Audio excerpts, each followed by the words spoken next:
ಹೇ ನಮಸ್ತೆ ಕರ್ನಾಟಕ, ನಾನು ನಿಮ್ಮ ಗೌತಮ್ ಗೌಡ. ನಾವು ಬೆಳಗಿನ ಜಾವ ಒಂದು 5:30, 5:45, 6 ಗಂಟೆ ಆಗೋಗಿದೆ.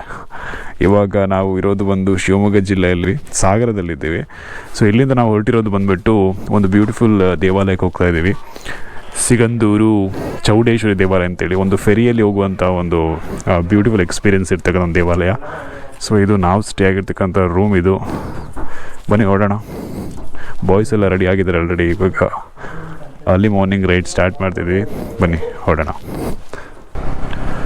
ವಾವ್, ಅದ್ಭುತ ವೆದರ್ ಮಾತ್ರ. ಅಷ್ಟಿರೋದು ಸಿಗಂದೂರು ಕಡೆಗೆ ವೆದರ್ ಅಂತೂ ಸಕ್ಕತ್ತಾಗಿದೆ. ತುಂಬಾ ಮಿಸ್ಟ್, ತುಂಬಾ ಏನು ಮಂಜು, ಹಂಗೇನೆ ಫಾಗ್ ಹಂಗೇನೆ ಹೊಡಿತಾ ಇದೆ. ನಾವು ಅಲ್ಲಿ ಕೋಸ್ಟಲ್ ಏರಿಯಾ ಕಡೆಯಲ್ಲಿ ಹೋಗುವಾಗ ನಮಗೇನು ಅನಿಸ್ತಿರ್ಲಿಲ್ಲ, ಯಾಕಂದರೆ ಅಲ್ಲಿ ಪೂರ್ತಿ ಏನು ಬೆಳಗಿನ ಜಾವನೇ ಸುಮಾರು ಹೀಟ್ ಇರ್ತದೆ. ಸ್ವಲ್ಪ ಬೆಳಗಿನ ಜಾವ ಸ್ವಲ್ಪ ಚಳಿ ಅಂದ್ಬಿಟ್ರೆ ಮತ್ತೆ ಹೀಟ್ ಶುರು ಆಗಿಬಿಡುತ್ತೆ ಕೋಸ್ಟಲ್ ಏರಿಯಾದಲ್ಲಿ.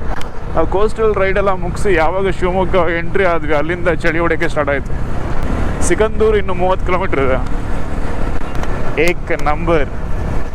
ಏನು ಕಾಣಿಸ್ತಿಲ್ಲ ರೋಡು.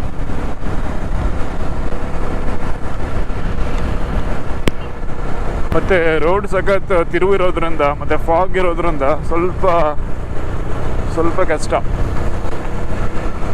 ಎಂಥ ಬ್ಯೂಟಿಫುಲ್ ವೆದರ್ಲ್ಲಿ ಹೋಗ್ತಾ ಇದ್ದೀವಿ ಅಂದರೆ, ಎಂಥ ಅದ್ಭುತ ಜಾಗಕ್ಕೆ ಹೋಗ್ತಾ ಇದ್ದೀವಿ.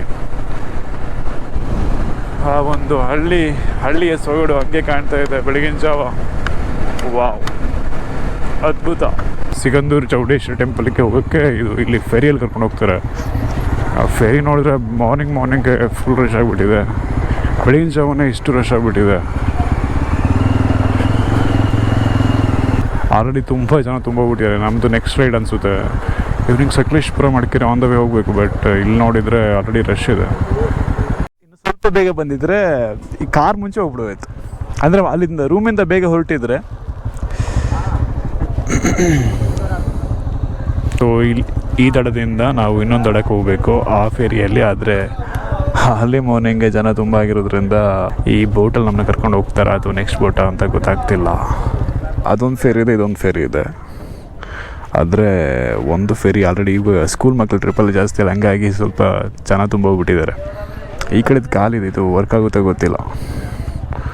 ನನಗೆ ನೀರೇ ಕಾಣಿಸ್ತಿಲ್ಲ, ಬರೀ ಮಂಜು ಕಾಣಿಸ್ತಿದೆ. ನೀರೇ ಕಾಣಿಸ್ತಿಲ್ಲ, ಪೂರ್ತಿ ಮಂಜು ಮುಚ್ಚೋಗ್ಬಿಟ್ಟಿದೆ. ನಿನ್ನೆ ಗೋಕರ್ಣದಲ್ಲಿ ನಾವು ಫೆರಿ ಪಾಸ್ ಮಾಡಿದ್ವಿ.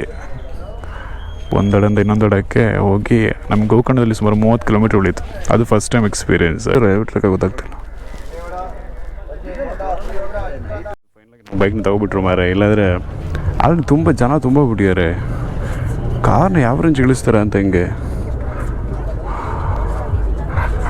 ಎಷ್ಟು ವೇಟ್ ಇದೆ ಅಂದರೆ 1 2 3 4 5 6 ಒಂದು 5 ಕಾರ್ ಇದೆ, ಒಂದು 2 ದೊಡ್ಡ ಟಿಗಳಿದೆ, ಒಂದು ಲಾರಿ ಇದೆ, ಅದರ ಮಧ್ಯೆ ಜನ ಇದ್ದಾರೆ. ಕ್ರೇಜಿ ಎಕ್ಸ್ಪೀರಿಯೆನ್ಸ್ ಮಾರೆ. ಸೊ ಕರೆಕ್ಟಾಗಿ ನಾವು 8 ಗಂಟೆಗೆ ಬಂದ್ವಿ. ಕರೆಕ್ಟ್ 8 ಗಂಟೆಗೆ ಸಿಕ್ಕಿದೆ. ಇಲ್ಲಾಂದರೆ 1 ಅವರ್ ವೆಯ್ಟ್ ಮಾಡಬೇಕಿತ್ತು. ಸೊ ಪರವಾಗಿಲ್ಲ, ಇವತ್ತು ನಾವು ಕರೆಕ್ಟ್ ಟೈಮ್ ಮ್ಯಾಚ್ ಮಾಡ್ಬೋದು. ಇಲ್ಲಾಂದರೆ ಅದಕ್ಕೆ ಕಾರ್ನ ಬಿಟ್ಟಿದ್ದವರು. ಅದಕ್ಕೆ ನಮ್ಮನ್ನ ಲಾಸ್ಟಿಗೆ ಕರೆದಿದ್ದು ಬೈಕ್ ಅವ್ರನ್ನ. ನಿಮ್ಮೂರವರು, ಇವರು ತುಮಕೂರವರು.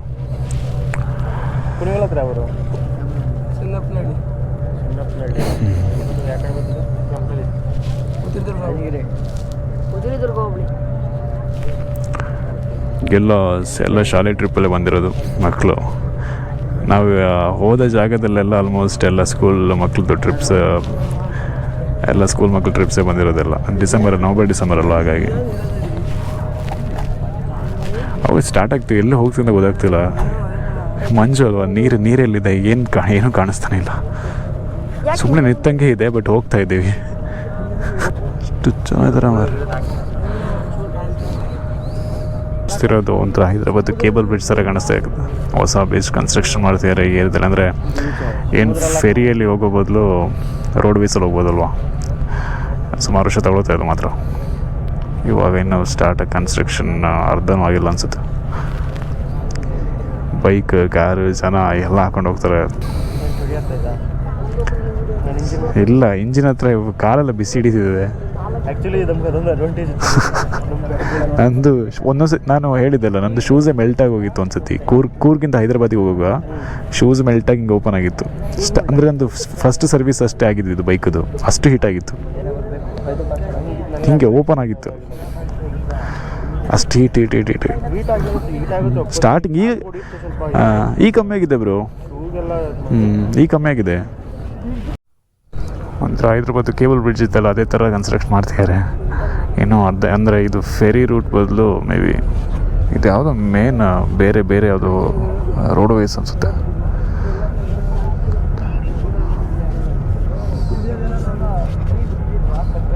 ಏನೋ ಕನ್ಸ್ಟ್ರಕ್ಷನ್ ಆಗ್ತಾ ಇದೆ ಸಿಕಂದೂರಲ್ಲಿ. ಒಂದು ದೇವಾಲಯ, ಒಂದು ಸಣ್ಣ ಪುಟ್ಟ ಗ್ರಾಮದಲ್ಲಿರೋ ಒಂದು ದೇವಾಲಯ ಸಾವಿರಾರು ಜನರಿಗೆ ಉದ್ಯೋಗ ನೀಡಿಕೊಡುತ್ತೆ.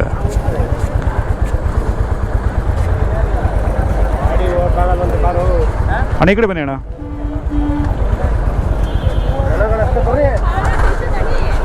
ಎಷ್ಟು ಜನ ಇದೆ ನೋಡಿ. ಒಂದು ದೇವಾಲಯ ಒಂದು ಹಳ್ಳಿನ ಉದ್ಧಾರ ಮಾಡುತ್ತೆ. ಒಂದು ಹಳ್ಳಿ, ಒಂದು ಜಿಲ್ಲೆ, ಒಂದು ರಾಜ್ಯ, ಒಂದು ದೇಶನ ಉದ್ಧಾರ ಮಾಡುತ್ತೆ. ಯಾಕಂದರೆ ಇಷ್ಟು ಜನರಿಗೆ ಉದ್ಯೋಗ ಕೊಡ್ತಿದೆ ಒಂದು ದೇವಾಲಯ. ಆಟೋ ಡ್ರೈವರ್ಸಿಗೆ, ಬಸ್ಸಿಗೆ, ಟಿಟಿಗೆ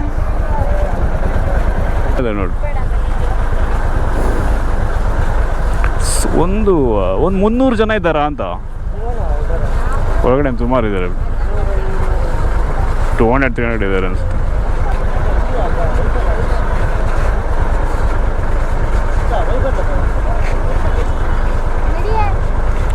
ನಡೀರಿ ತಿರ್ಸ್ಲಾ. ಅವರೆಲ್ಲ ಹೋದ್ರು.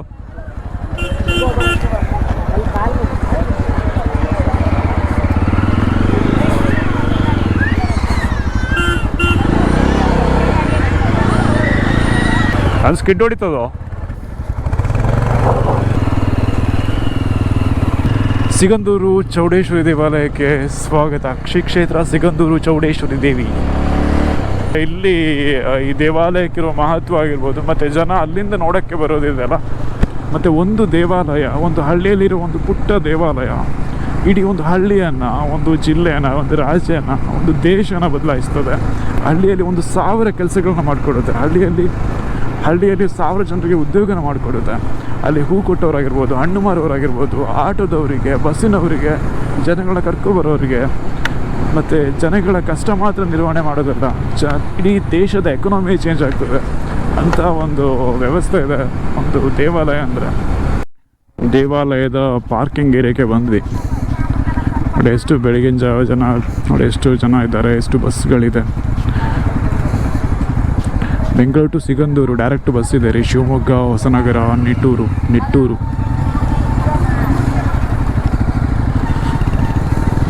ನಮಸ್ತೆ ಕರ್ನಾಟಕ, ನಾನು ನಿಮ್ಮ ಗೌತಮ್ ಗೌಡ. ನಾವು ಬಂದು ಶ್ರೀ ಚೌಡೇಶ್ವರಿ ದೇವಾಲಯದ ಕ್ಷೇತ್ರಕ್ಕೆ ಬಂದ್ವಿ. ಬೆಳಗಿನ ಜಾವ ನೋಡಿ ಹೇಗಿದೆ ಅಂತ. ಸೊ ಒಳಗಡೆ ಕ್ಯಾಮರಾ ಯೂಸ್ ಇರಲ್ಲ, ಹಾಗೆ ಒಂದು ರೌಂಡ್ ಅಲ್ಗಂಡ ತೋರಿಸ್ಬಿಟ್ಟು ಮತ್ತೆ ಹೋಗ್ಬಿಡೋಣ. ಈ ಕ್ಷೇತ್ರ ಅಂತೂ ಬಹಳ ಚೆನ್ನಾಗಿದೆ, ತುಂಬಾ ಪವರ್ಫುಲ್ ಇದೆ. ಎಲ್ಲಿಂದ ಒಂದು ಕರ್ನಾಟಕದ ಮೂಲೆಗಳಿಂದನೂ ಬರ್ತಾರೆ. ಯಾಕಂದರೆ ಈ ಬೋಟಲ್ಲಿ ಬರೋ ಒಂದು ಎಕ್ಸ್ಪೀರಿಯನ್ಸ್ ಇದೆಯಲ್ಲ, ಅದು ಬಹಳ ಚಂದ. ಕಾಫಿ ಬಂದ್ಬಿಟ್ಟು ಇಲ್ಲೇ ಇವರೇ ಬೈಕ್ ಪಾರ್ಕಿಂಗ್ ಇಲ್ಲೇ ಮಾಡಿ ಅಂತ ಹೇಳ್ಬಿಟ್ಟು ಬೈಕ್ ಪಾರ್ಕಿಂಗ್ ಕೊಟ್ಟಿದ್ದಾರೆ ಇಲ್ಲೇ. ಸೊ ಒಂದು ಫಸ್ಟ್ ಕಾಫಿ ಕುಡಿದ್ಬಿಟ್ಟು ಒಳಗಡೆ ಹೋಗ್ಬಿಟ್ಟು ನೋಡುವ ಅಂತ. ಅಂದರೆ ತೊಂಬದ್ರೆ ತಾಯಿ ಕೈ ಬಿಡಲ್ಲ. ಅಂದರೆ ಕಷ್ಟಗಳು ಯಾರು ಹೇಳ್ಕೊಬಿಡ್ತಾರೆ ಆಗುತ್ತೆ. ಆಲ್ಮೋಸ್ಟ್ ಆಗಿ ಒಂದ್ಸರಿ ಬರ್ತಾರಲ್ಲ, ಒಂದ್ಸರಿ ಬಂದು ಪ್ರಾರ್ಥನೆ ಮಾಡ್ಕೊಂಡು ಹೋಗ್ತಾರೆ. 2ನೇ ಸರಿ ಎಟ್ ಎ ಟೈಮ್ 1 ತಿಂಗಳೊಳಗೆ ರಿಸಲ್ಟ್ ಸಿಗುತ್ತೆ. 1 ತಿಂಗಳೊಳಗೆ ರಿಸಲ್ಟ್ ಸಿಕ್ಕಿ ಇಲ್ಲಿ ಬಂದು ಈಗೇನೋ ಹುಡಿನ ಏನೋ ಹರಕೆ ಮಾಡ್ಕೊ ಹೋಗ್ತಾರೆ, ಬಂದು ಸೇವೆ ಸಲ್ಲಿಸ್ತಾರೆ. ಇಲ್ಲಿ ಭೂತಪ್ಪ ಅಂತ ಇದೆ ಅಲ್ಲ, ಕುರಿ ಹರಕೆ ಮಾಡ್ಕೊಂಡ್ರೆ ಪ್ರಾರ್ಥನೆ ಮಾಡಿದ್ರೆ ಕುರಿ ಹರಕೆ ಇದು ಮಾಡಿ. ಭೂತಪ್ಪ ಅಂದರೆ ಸಪ್ರೇಟ್ ಆಗಿದೆ. ಮತ್ತೆ ಏನು ಅಂದರೆ ಇಲ್ಲಿ ವಿಶೇಷ ಅಂದರೆ ಭಾಳ ಅಮಾಸೆ, ಹುಣ್ಣಿಮೆ, ಮತ್ತೆ ಸೋಮವಾರ ಅಲ್ಲ ಮಂಗಳವಾರ ಮತ್ತೆ ಶುಕ್ರವಾರ ಜನ ಆಗ್ತಾರೆ. ತುಂಬ ಕ್ರೌಡ್ ಇರುತ್ತೆ. ಇಲ್ಲಿ ಜಾತ್ರೆ ಅಂತ ಜನವರಿ 14-15 ಜಾತ್ರೆ ಇರ್ತದೆ. ಇಲ್ಲಿ ವಿಶೇಷ ಏನು ಅಂದರೆ ಹರಕೆನೇ ಮೇನ್. ಏನಾದ್ರು ಕಷ್ಟ ಹೇಳ್ಕೊಂಡು ಹರಕೆ ಕೊಟ್ಟರೆ ಆಗ್ತದೆ. ಆಮೇಲೆ ಇಲ್ಲಿ ಭೂತಪ್ಪನ ಕಟ್ಟೆ ಇದೆ ಸರ್. ಭೂತಪ್ಪನ ಕಟ್ಟೆ ಹಾಕ್ತಾಯಿದ್ರು. ಇಲ್ಲಿ ಭೂತಪ್ಪನ ಕಟ್ಟೆ ಅಂತ ಹೇಳಿದ್ರೆ ಅದು ನಾವು ಮನಸ್ಸಲ್ಲಿ ನೆನೆಸ್ಕೊಂಡು ಏನಾದರೂ ಪ್ರಸಾದ ಕೊಟ್ಟರೆ ಅದು ಆಗುತ್ತೆ ಅಂತೇಳಿ ನಂಬ್ತಾರೆ, ಮತ್ತು ಆಗುತ್ತೆ. ಕೇಳೋಣ. ಹೌದು, ದೊಡ್ಡ ದೊಡ್ಡ ಓಕೆ. ಇದರದ್ದು ಮೂಲ ಸ್ಥಾನ ಅಲ್ಲಿಂದ ತಂದು ಇದು ಉದ್ಭವ ಮೂರ್ತಿ ಇಲ್ಲಿ ತಂದು ಈಗ ಅಲ್ಲಿ ಕೂಡ ಪೂಜೆ ಆಗ್ತದೆ ಸೀಗೆ ಕಣಿವೆಯಲ್ಲಿ. ಈಗ ನಾಳೆ ಮಕರ ಸಂಕ್ರಾಂತಿ ಜನ ಬಹಳ ವಿಜೃಂಭಣೆಯಿಂದ ಹೌದಾ? ಇಲ್ಲಿಂದ ಜ್ಯೋತಿ ರೂಪದಲ್ಲಿ ಬರುತ್ತೆ. ಹೌದಾ? ಮೆರವಣಿಗೆ ಬರುತ್ತೆ. ಹಾಂ ಹಾಂ. ಜೂನ್ ಜುಲೈ ಅಲ್ಲೇ ಇವಾಗ ಮೂಲಸ್ಥಾನ ಕಾಣೋದಿಲ್ಲ, ಅಂದ್ರೆ ಎಲ್ಲ ನೀರು ಮುಚ್ಚೋಗಿದೆ. ಈಗ ಅಲ್ಲಿಗೂ ಕೂಡ ಇಲ್ಲಿ ಫೆರಿಯಲ್ಲೇ ಹೋಗ್ಬೇಕಾ, ಬೋಟಲ್ಲಿ ಹೋಗ್ಬೇಕಾ? ಇಲ್ಲ ಅದಕ್ಕೆ ರಸ್ತೆ ಇದೆ. ರಸ್ತೆ ಇದೆಯಾ? ಇದರದ್ದು ಮೂಲ ಸ್ಥಾನ ಬಂದು ಸೀಗೆ ಕಣಿವೆ ಅಂತೇಳಿ ಅಲ್ಲೊಂದು ದೇವಾಲಯ ಇದೆ ಅಂತೆ. ಅಲ್ಲಿ ದೇವಾಲಯ ಇಲ್ಲ, ಅಲ್ಲಿ ತಾಯಿ ಸಿಕ್ಕಿರ್ತಕ್ಕಂಥ ಜಾಗ ಇದೆಯಾ? ಶಿಲೆಗಳು ಪೂಜೆಗೆ ಎಲ್ಲ ಮಾಡ್ತಾರೆ. ಹೌದು, ಪೂಜೆ ಮಾಡ್ತಾರೆ. ನಾವೆಲ್ಲ ದೇವಸ್ಥಾನ ಸ್ಟಾಫೇ. ಹೌದಾ? ಹಂಗೆ ಪಾರ್ಕಿಂಗ್ ಇಲ್ಲೇ ಮಾಡ್ಬಿಡಿ ಅಂತ ಹೇಳ್ಬಿಟ್ಟಿರ. ಎಲ್ಲ ಶಾಲೆ ಮಕ್ಕಳು ಫೋಟೋ ತೆಗಿತಾ ಇದ್ದಾರೆ. ಆ ಕಡೆಯಿಂದ ಅದೇ ಅಲ್ಲಿಂದ ದೇವಾಲಯ ಒಳಗಡೆ ಹೋಗೋದು, ಇವರು ದೇವಾಲಯದ ನೋಡ್ಕೊಳ್ಳೋರು. ಹಾಗೆ ಈ ಕಡೆಯಿಂದ ಡೈರೆಕ್ಟಾಗಿ ಹೋಗ್ತಿದ್ರು ಅಷ್ಟೇ. ದೇವಾಲಯದು ನಮ್ಮದು ಮಡಿಕೇರಿ, ಚಿಕ್ಕಮಂಗ್ಳೂರು, ತುಮಕೂರು ಈ ಕಡೆ ಇದ್ದಾರೆ. ಮಡಿಕೇರಿ ಇದು ಇಲ್ಲಿ ಅನ್ನದಾನ ಇರ್ತದ? ಅನ್ನದಾನ ಇರುತ್ತೆ ಮಧ್ಯಾಹ್ನ. ಹೌದು, 12 ಗಂಟೆಯಿಂದ ಶುರು. ಡೈಲಿ ಇರ್ತದ? ಡೈಲಿ ಇರುತ್ತೆ. ಪ್ರಸಾದ ತಿಂಡಿ ಇದೆ. ಟೈಮ್ ಎಷ್ಟಾಯ್ತು ಇವಾಗ? ಪ್ರಸಾದ್ 9:30. ಟೈಮ್ ಎಷ್ಟಾಯಿತು? 9 ಗಂಟೆ ಆಗಿದೆ. ಕ್ಲೋಸ್ ಅಲ್ಲ? ಆಗ ಬೆಳಿಗ್ಗೆ ಪ್ರಸಾದ ಮತ್ತೆ ಮಧ್ಯಾಹ್ನ ಊಟ ಡೈಲಿ ಇರ್ತದೆ. ಸಂಜೆ ಊಟನೂ ಇರುತ್ತೆ. ಸಂಜೆ ಊಟ 3 ಹೊತ್ತಿದೆ ಊಟ? ಗ್ರೇಟ್ ಮಾರೆ. ಇಲ್ಲಿ ವರ್ಷ ಪೂರ್ತಿ ಊಟ ಇದೆ.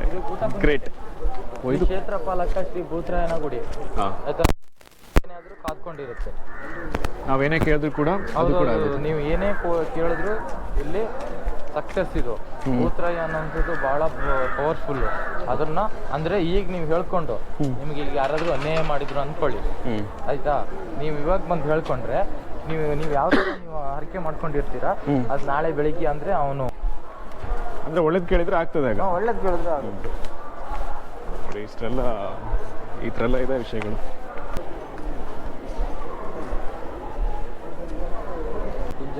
ತುಂಬ ಹೋಮ ಹವನಗಳಿದ್ದಾವೆ. ಹೋಮ ಇದ್ದಾವೆ, ತಾಯಿಗೆ ಹೂವಿನ ಅಲಂಕಾರ ಪೂಜೆ ಇದೆ, ಆಭರಣ ಅಲಂಕಾರ ಪೂಜೆ ಇದೆ.